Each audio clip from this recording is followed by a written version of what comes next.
KGMCയുടെ സമരവുമായി ബന്ധപ്പെട്ട ഇപ്പോൾ അവരുടെ എൻട്രി കേഡറുമായി ബന്ധപ്പെട്ട ശമ്പള പരിഷ്കരണം നമ്മൾ നടത്തിയിട്ടുണ്ട്. അതുമായി ബന്ധപ്പെട്ട ഉത്തരവ് ഇന്നലെ പുറത്തു വന്നു. പക്ഷേ അവരുടെ ഈ 2016 മുതലുള്ള ഈ പരിഷ്കരിച്ച ശമ്പളത്തിന്റെ കുടിശ്ശിക ലഭിക്കാനുണ്ട് എന്നുള്ള കാര്യമാണ് പ്രധാനമായി പറയുന്നത്. ചെയ്ത ജോലിയുടെ ശമ്പളം കിട്ടിയില്ല എന്നുള്ള ഒരു പരാതി തന്നെയാണ് KGMCക്ക് ഇപ്പോഴും പറയുന്നത്. അത് മാത്രവുമല്ല, ഈ ആദ്യഘട്ടത്തിൽ ഒരു ഒപ്പി ബഹിഷ്കരണം, അനിശ്ചിതകാല ഒപ്പി ബഹിഷ്കരണം ഒക്കെ അവർ പറഞ്ഞിരുന്നെങ്കിൽ പിന്നീട് അത് ചർച്ചയുടെ ഭാഗമായി നിർത്തിവെക്കുകയാണ് ചെയ്തത്. അപ്പോൾ ഇനി അത് അങ്ങനെ ഒരു അനുകൂലമായ ഒരു ഉത്തരവ് ഉണ്ടായില്ല എന്നുണ്ടെങ്കിൽ വീണ്ടും ചർച്ചകൾ നടത്തി അത് അവരുടെ സംഘടനയുമായി ബന്ധപ്പെട്ട ചർച്ചകൾ നടത്തി വീണ്ടും സമരത്തിലേക്ക് പോകും, ശക്തമായ സമരത്തിലേക്ക് പോകുമെന്നാണ് അവർ പറയുന്നത്. അപ്പോൾ അതിനോട് രണ്ട് കാര്യങ്ങളാണ് ഇതിലൊന്ന് എൻട്രി കാഡറുമായിട്ട് ബന്ധപ്പെട്ടിട്ടുള്ളതായിരുന്നു. അതിപ്പോ പരിഹരിച്ചിട്ടുണ്ട്. ആദ്യം ഒരു ഉത്തരവ് ഇറക്കിയതിൽ അത് അല്ല, അതിൽ മാറ്റം ഉണ്ടാകണം എന്ന് പറഞ്ഞു.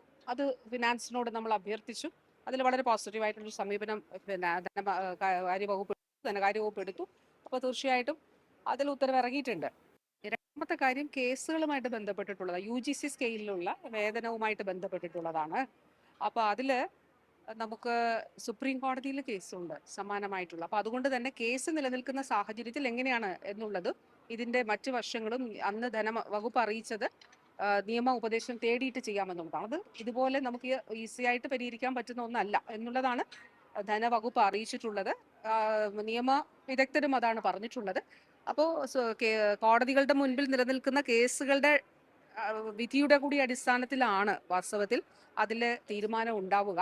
അത് തീർച്ചയായിട്ടും അതിൽ സർക്കാരിന് അനുകൂലമായിട്ടുള്ള, അതായത് അനുഭാവപൂർണമായിട്ടുള്ള നിലപാടുകളാണ് തന്നെ പൊതുവിൽ ഇത്തരത്തിലുള്ള ജീവനക്കാരുടെ ആവശ്യങ്ങളുമായിട്ട് ബന്ധപ്പെട്ടിട്ടുള്ളത്.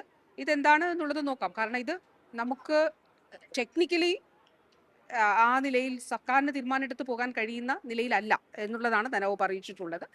അതിൽ KGMCക്ക് എന്തെങ്കിലും അല്ലെങ്കിൽ മറ്റു സംഘടനകൾക്ക് എന്തെങ്കിലും പറയാനുണ്ടെങ്കിൽ തീർച്ചയായിട്ടും അത് വീണ്ടും കേൾക്കും. നിയമ വകുപ്പിന്റെ നിയമ ഉപദേശം കൂടി നിയമ വിദഗ്ധരുടെ ലഭിക്കട്ടെ.